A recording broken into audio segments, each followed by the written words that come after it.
Bonjour aux pêcheurs. Commençons par une devinette de potache. Qu'est-ce qui est plus lourd? 1 kg de plume ou 1 kg de plomb?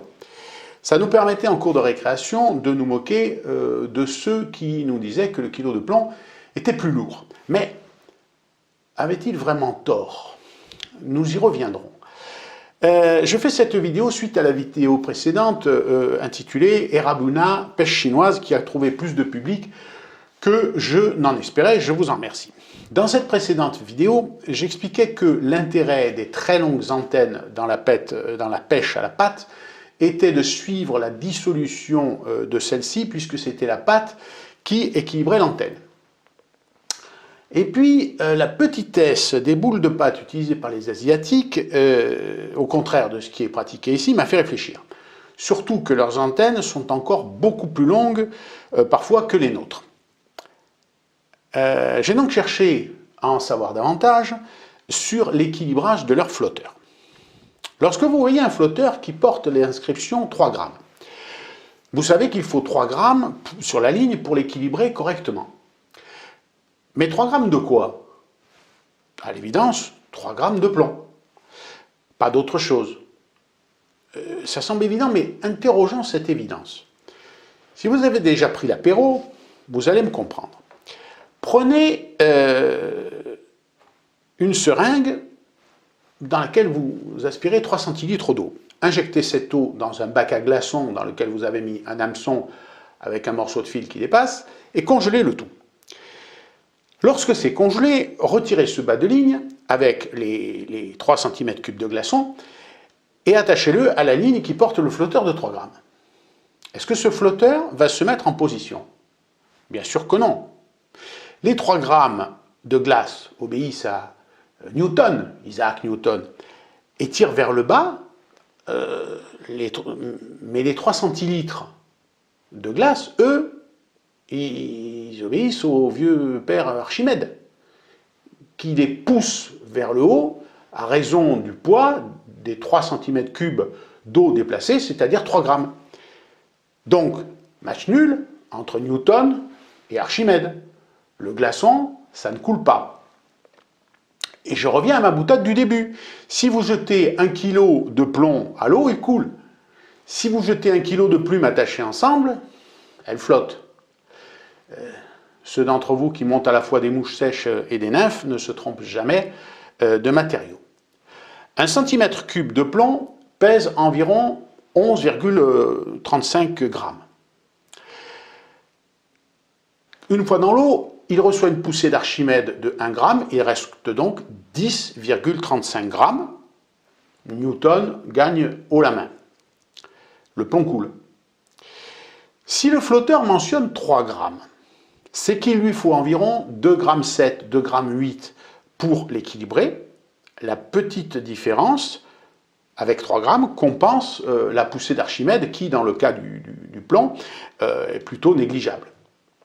Lorsque nous mettons une boule de pâte à l'hameçon, la poussée d'Archimède, elle est loin d'être négligeable. Et la boule doit être assez grosse pour compenser cette poussée.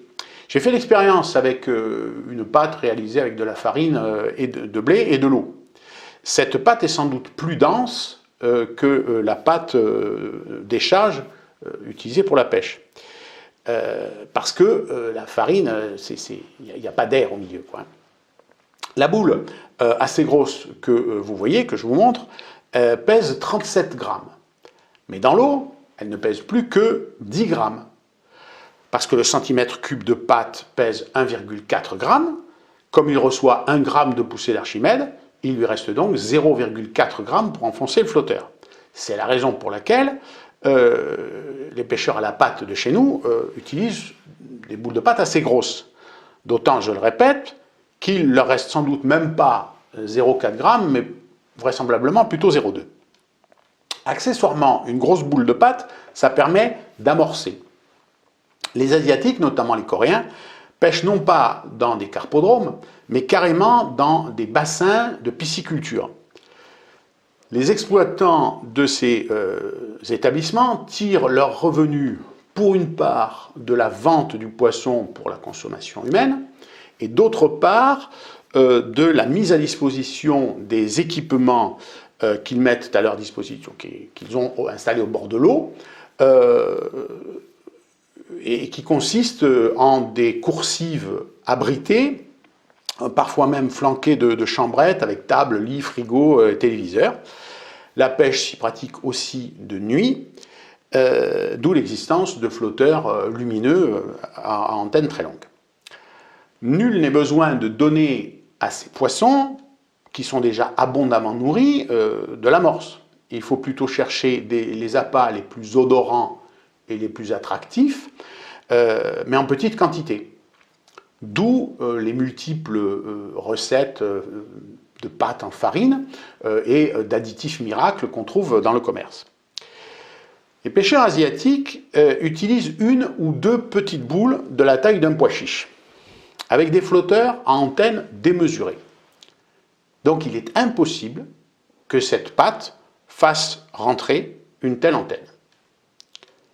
La conclusion s'impose, les pêcheurs chinois n'utilisent jamais ces antennes pour des questions de masse d'appât à équilibrer. Du reste, j'ai constaté que leur boule de pâte repose toujours sur le fond. La question est donc la suivante. À quoi servent ces flotteurs à antenne aussi longue? J'ai cherché, je le sais, et maintenant vous allez le savoir aussi. Nous partirons non pas des lignes ou des flotteurs, mais du comportement du poisson. En Europe comme en Asie, le poisson pêché au flotteur a deux possibilités. Soit il enfonce le flotteur en tirant la ligne vers le bas, soit il soulève le flotteur en aspirant l'appât par le dessus et en soulevant la plombée terminale qu'on appelle, nous, plomb de touche. Remarquons que lorsqu'un flotteur est attiré sous la surface, nous n'avons plus aucune indication, puisqu'on ne le voit plus. Ce flotteur continue-t-il de s'enfoncer? À quelle vitesse? Jusqu'à quelle profondeur? L'enfoncement est-il rapide ou lent? Fait-il une pause? Nous l'ignorons. Lors d'une touche en relevé, nous n'en savons pas beaucoup plus. Lorsque je pêchais souvent à l'étang de l'Olivier à Istres, dans les Bouches-du-Rhône, j'utilisais un flotteur à antenne assez longue, bicolore, que m'avait conseillé Jean-Pierre Foujas, compétiteur bien connu. Il m'avait dit, tu l'équilibres à mi-antenne, donc entre les deux couleurs de l'antenne, elle faisait à peu près 7 cm l'antenne, tu l'équilibres au milieu, et tu mets un plomb de touche numéro 8. Lorsque la brème va soulever ce plomb, ben la partie basse de l'antenne va ressortir.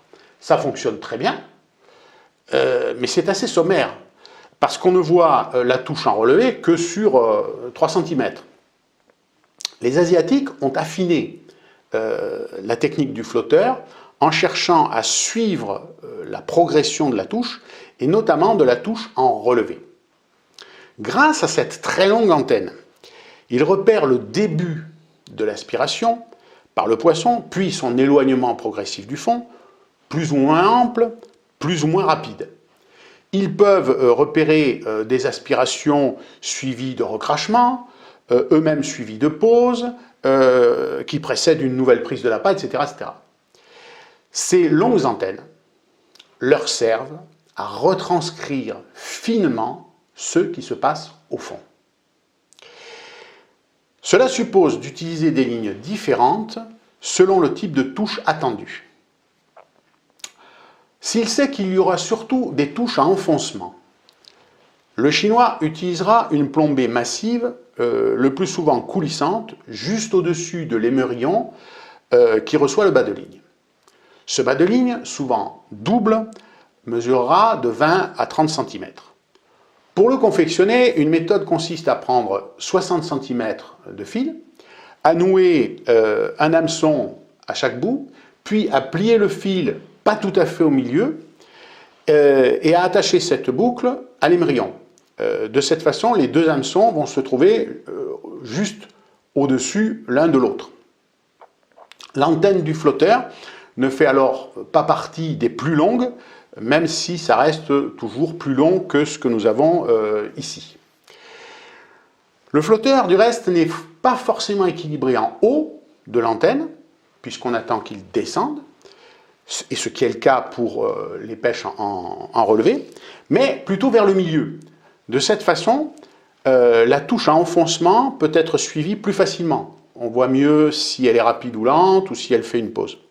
Les quelques touches en relevé, bien que peu favorisées par la longueur du bas de ligne, peuvent aussi être traduites par l'autre partie de l'antenne, celle qui est immergée. Dans certains cas, notamment lorsqu'il faut stabiliser le flotteur en présence de vent, une partie de la plombée se trouve directement sur la quille du flotteur, comme on le fait pour nos waglaires. Donc on voit que les Chinois et les Asiatiques en général sont très variés dans leur manière de plomber les lignes. S'ils pensent qu'il y aura surtout des touches en relevé, le pêcheur asiatique utilisera alors des antennes plus longues. Il existe du reste des flotteurs à antennes interchangeables, plus ou moins longues, pour qu'on puisse s'adapter en cours de pêche. Dans ce cas-là, le pêcheur utilisera des bas de ligne très courts, de l'ordre de 5 à 6 cm, et des plombées en plusieurs parties, dont la partie terminale est destinée à traduire l'évolution du relevé. On peut dire qu'il n'est même plus question de plomber une ligne, puisque la ligne elle-même est nouée à tout un dispositif métallique très perfectionné qui se termine par une double potence portant des terminaisons en tresse.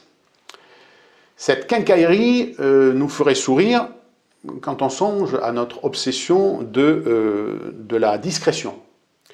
Il n'est pas sûr que toute cette ferraille fonctionne chez nous sur les poissons sauvages, mais n'oublions pas que cette pratique vise la capture de poissons de pisciculture. En tout cas, ces pêcheurs vont très loin dans le détail et dans la précision.